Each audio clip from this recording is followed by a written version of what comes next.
সম্মানিত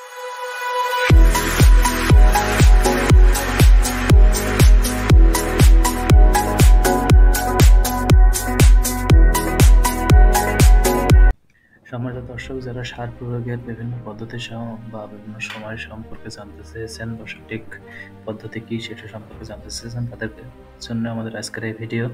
তো আপনাদের সাথে আমি আছি কৃষিবিদ মিঠুন সরকার।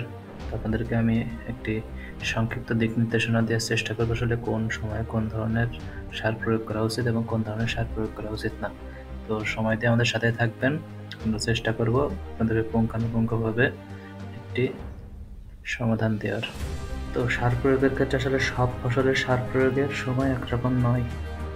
বিশেষ করে যেমন ধরেন আপনার ফসল উৎপাদনের প্রাথমিক পর্যায়ে এবং ফসল পাকার সময় নাইট্রোজেন সারের প্রয়োজন অনেক কম হয়।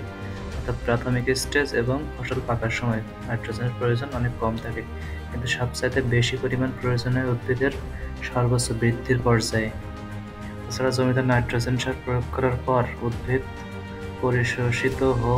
কর্তৃক পরিশোষিত হোক বা না হোক, অল্প দিনের মধ্যে এটা বিভিন্নভাবে নষ্ট হয়ে যায়। অর্থাৎ আপনি জমিতে অপ্রয়োজনীয় নাইট্রোজেন সার ব্যবহার করলেন, সেটা উদ্ভিদ যে কোনোভাবে নিতে পারুক বা না পারুক, এর একটা নির্দিষ্ট সময় পরে অটোমেটিক্যালি এর কাজ নষ্ট হয়ে যাবে। অর্থাৎ আপনি সার দিয়ে আসলেন মানে সারের কার্যকারিতা পাবেন এমন কোনো নিশ্চয়তা নেই।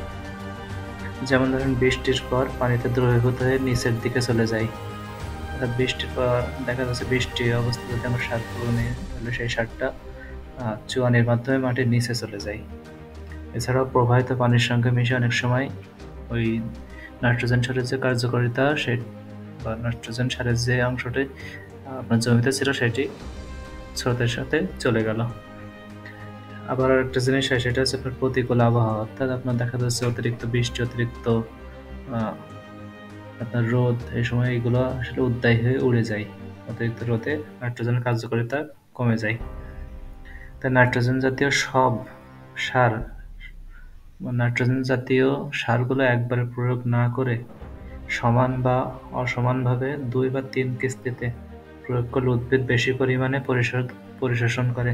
অর্থাৎ আপনি নাইট্রোজেনকে যদি একটি নির্দিষ্ট সময়কালে, অর্থাৎ ধরেন 30 দিন সময়ের ব্যবধানে 3 থেকে 4টি কিস্তিতে প্রয়োগ করেন, তাহলে আপনার ফসল সর্বোচ্চ পরিমাণ নাইট্রোজেন গ্রহণ করতে পারবে এবং আপনার এটার পরিমাণ, নষ্ট হওয়ার পরিমাণটা অনেকটা কমে।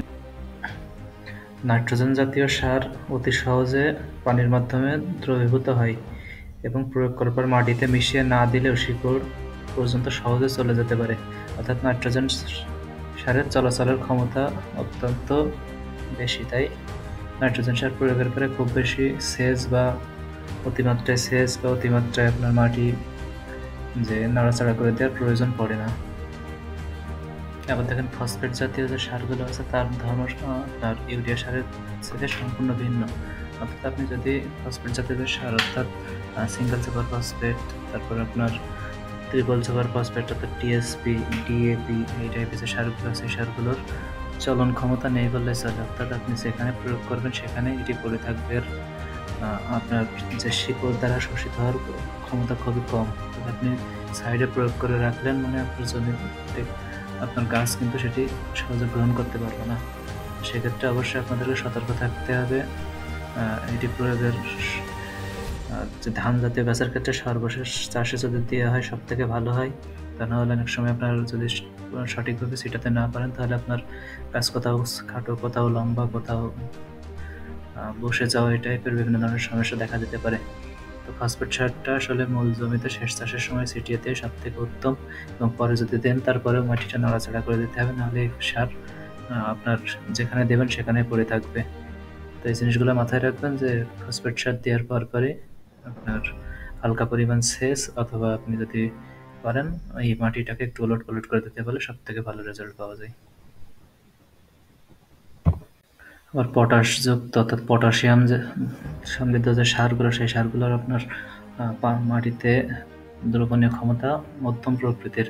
অর্থাৎ এটি কোনো রকমে ইউরিয়ার পরের অবস্থানে থাকে, কোনো রকমে যদি বাহক না হয় তাহলে এটা চলাচলও করতে পারে না এবং শিকড় খাদ্য হিসেবে গ্রহণ করতে পারে না। তো এটির ক্ষেত্রেও আপনার যদি ফসফরাস জাতীয় সারের মতো যদি আপনি শেষ চাষে দিয়ে দিতে পারেন তাহলে সব থেকে ভালো হয়। অথবা মাটিটাকে যদি উলট পালট করে দিতে পারেন সেক্ষেত্রে সর্বোচ্চ রেজাল্ট পাওয়া যায়।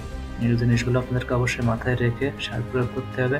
হুট করে কোন টাইমে সার প্রয়োগ করবেন, কোন টাইমে সার প্রয়োগ করবেন এগুলো জানতে হবে। না জানলে আপনাদেরই সমস্যা। এই ভুল প্রয়োগের কারণে আমাদের সারের অপচয় বেশি হয়। অপরিমাণে সার ব্যবহার করার ফলে বিভিন্ন রোগ পোকামাকড়ের আক্রমণ হয়, যেগুলো আমাদের দ্বারা নিয়ন্ত্রণ অনেকাংশে প্রায় অসম্ভব হয়ে পড়ে। এবার আসি সালফার ও গন্ধক সার বা আপনার হচ্ছে জীব সার বাজারে যেগুলো পাওয়া যায়। এই সারগুলো প্রয়োগের ক্ষেত্রে অবশ্যই শেষ চাষে দিয়ে দেওয়া উত্তম, কারণ আপনার সালফার এবং যে ক্যালসিয়াম জাতীয় যে সারগুলো আছে এই সারগুলো জমিতে দীর্ঘদিন ব্যাপী আটকে থাকে, অর্থাৎ দীর্ঘদিন ফসল প্রয়োগ করলে কার্যকারিতা প্রায় 3 থেকে 4 মাস বা 5 মাস পাওয়া যায়। তো দেখা যায় একটি পর্যায়ে আপনার যদি ধান বা আপনি যে কোনো ফসলে একবার প্রয়োগ করলে পরবর্তীতে বারবার এটি প্রয়োজন পড়ে না, এবং এটি দীর্ঘদিন মাটিতে থাকে বিধায় এটি আপনি শেষ চাষে প্রয়োগ করতে পারেন, তাহলে সর্বোচ্চ রেজাল্ট পাওয়া যায়। সারের অপচয় রোধে এই জিনিসগুলো জানবেন, এই জিনিসগুলো অপরকে জানাবেন, এগুলো যত শেয়ার করবেন তত আপনার একটি শেয়ার আরেকজনকে উপকারে আসবে। এবং আপনাদের যে ধরনের পরামর্শ প্রয়োজন বা যে কোনো তথ্য জানার থাকলে আমাদেরকে জানান, আমরা চেষ্টা করব পরামর্শগুলো আপনাদেরকে দ্রুত পরামর্শ সমাধান দেওয়ার জন্য বা সমস্যার সমাধান দেওয়ার জন্য। সব থেকে ভালো হয় যদি আপনার একটি ছবি তুলে আমাদেরকে পাঠাতে পারেন এবং বিস্তারিত দেন, তাহলে আমরা তথ্য সমৃদ্ধ একটি প্রতিবেদন করতে পারবো। তো সবাই ভালো থাকবেন, আর আপনাদের সমস্যাগুলো জানান, আমরা ভিডিও রেডি করবো আপনাদের জন্যই।